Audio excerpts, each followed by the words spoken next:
શ્રીમદ્ ભગવદ ગીતા અધ્યાય 2 શ્લોક 52 યદા તે મોહકલિલ બુદ્ધિર્વ્યતિતરિષ્યતિ તદા ગંતાસી નિર્વેદ શ્રોતવ્યસ્ય શ્રુત્સ્ય ચ। જ્યારે તારી બુદ્ધિ મોહરૂપી ગાઢ જંગલને પાર કરી જશે ત્યારે તું સર્વ સાંભળેલા તથા જે હજી સાંભળવા યોગ્ય છે આ સંસારના તેમજ પરલોકના સુખો તે સર્વ પ્રત્યે તું ઉદાસીન થઈ જઈશ। શ્રી કૃષ્ણે અગાઉ કહ્યું હતું કે જેઓ સંસારી સુખો પ્રત્યે આસક્ત હોય છે તેઓ વેદોના આલંકારિક શબ્દોથી આકર્ષિત થાય છે જે સંસારી ઐશ્વર્ય તેમજ સ્વર્ગલોક પ્રાપ્ત કરવા માટે ભવ્ય કર્મકાંડોનો પ્રચાર કરે છે।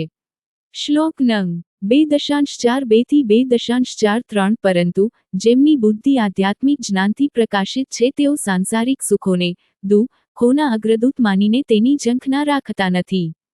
પશ્ચાત આવી વ્યક્તિઓને વૈદિક કર્મકાંડોમાં રુચિ રહેતી નથી।